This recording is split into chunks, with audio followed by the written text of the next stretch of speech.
જય માતાજી, હું ઉર્મિલા બાબી ગોહિલ। આજે આપણે મોમોજ બનાવશું। તો એની માટે મેં તૈયારી કરી છે। એમાં આપણે કોબીનું છીણ, ગાજરનું છીણ, ડુંગળી અને મીઠું લીધું છે। એને પછી આપણે કોબીના છીણમાં મીઠું નાખશું 1 ચમચી। એમાં આપણે ગાજરનું છીણ કર્યું છે એ નાખી દેશું। ગાજરનું છીણ નખાઈ જાય એટલે આપણે એમાં ડુંગળીનું છીણ જે ઝીણી મોળી છે એ નાખશું। બધું મિક્સ કરવાનું। પછી બધું મિક્સ થઈ જાય, બધું સરસ રીતે મીઠું નાખ્યું છે એટલે સરસ રીતે મિક્સ કરી દેવાનું। બધું મિક્સ થઈ જાય એટલે એને આપણે 15 મિનિટ માટે રેસ્ટ આપશું। રેસ્ટ આપીએ ત્યાં સુધીમાં આપણે લોટ બાંધવાની બધું મિક્સ કરીને મૂકી દીધું છે। હવે મોમોજનો લોટ બાંધશું। એમાં 1 ચમચી જેટલું આપણે મીઠું નાખશું લોટમાં અને 2 ચમચી જેટલું 2 ટેબલ સ્પૂન જેટલું તેલ મોણ માટે નાખશું એટલે મોમોજ આપણા પોચા થાય। અને આ આપણે મેંદાનો લોટ લીધો છે। એને બહુ કઠણય નહીં અને બહુ ઢીલોય નહીં, એવો માપસરનો લોટ મોમોજનો બાંધી અને રાખી દેવાનો છે। પછી 15 મિનિટ લોટને રેસ્ટ આપવાનો છે। તો ત્યાં સુધીમાં આપણે લોટ બાંધીને રેસ્ટ આપી દઈએ। હવે આપ જોઈ શકો છો આપણો લોટ બંધાઈને તૈયાર થઈ ગયો છે। હવે આ લોટને 20 મિનિટ માટે રેસ્ટ આપી દઈએ। હવે બધો મસાલો ચોપર કરીને ગાજરને મૂક્યું છે એને આપણે ત્યાં સુધીમાં જોઈ લઈએ। હવે આપણે આ જોઈ શકો છો આપણે 15 મિનિટમાં બધું સરસ મિક્સ થઈ ગયું હશે મીઠું।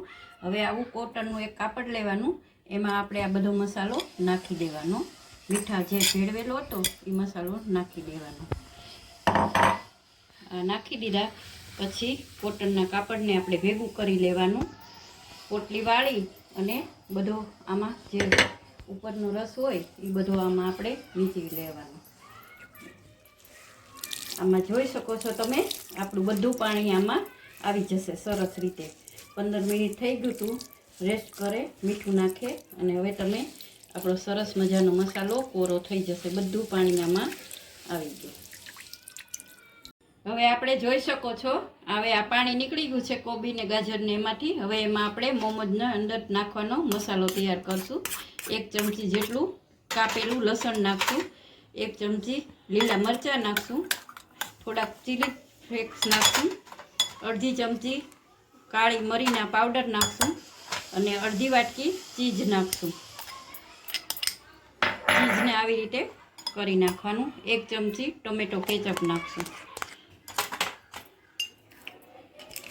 1 ચમચી આપણે સોયા સોસ નાખશું। હવે આપણે એમાં 1 ચમચી જેટલો સોયા સોસ નાખશું, 1 ચમચી રેડ ચીલી સોસ નાખશું અને 2 થી 3 ટેબલ સ્પૂન જેટલું મેયોનીઝ નાખશું। હવે આ બધું આપણે મિક્સ કરી નાખ્યું છે।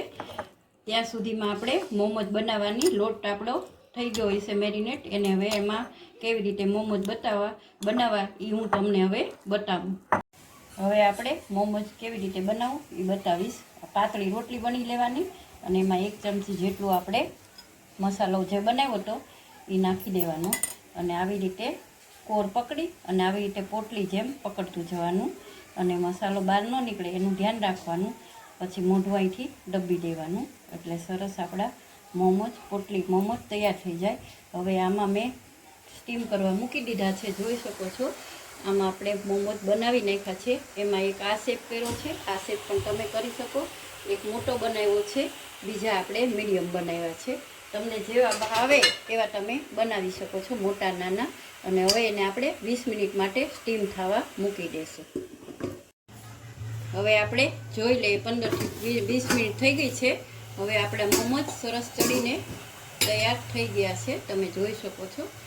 જ્યાં સુધી મોમોજ ચડીને રહી ગયા છે ત્યાં આપણે હવે ચટણીની તૈયારી કરી નાખવી એની સાથે અને પછી સર્વ કરીએ। હવે જોઈ શકો છો મરચાંને ગરમ પાણીમાં પલાળીને રાખી દીધા હતા તો સરસ આમ પોચા થઈ ગયા છે। 2 ટમેટાં લીધા છે, થોડુંક લસણ લીધું છે, 1 ચમચી વિનેગર છે અને થોડું મીઠું છે। તો હવે આપણે ચટણી બનાવી લઈશું। જારમાં પહેલાં મરચાં નાખી દઈશું।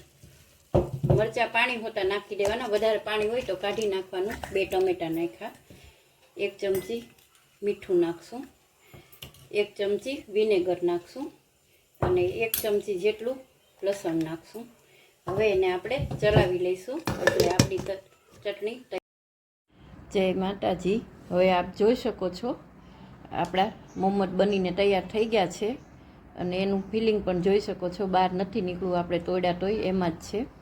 બીજું એક આ શેપ બનાવ્યો છે, એક મોટો શેપ છે, બીજા નાના છે. તમને જે ફાવે તે તમે બનાવી શકો છો. સાથે આપણે ચટણી સર્વ કરી છે અને આ વધારાની ચટણી છે અને સાથે આપણે છાશ સર્વ કરી છે. તો તમને કેવું લાગ્યું એ કોમેન્ટમાં કહેજો અને પછી કાલે બીજો વિડીયો આવશે. બધા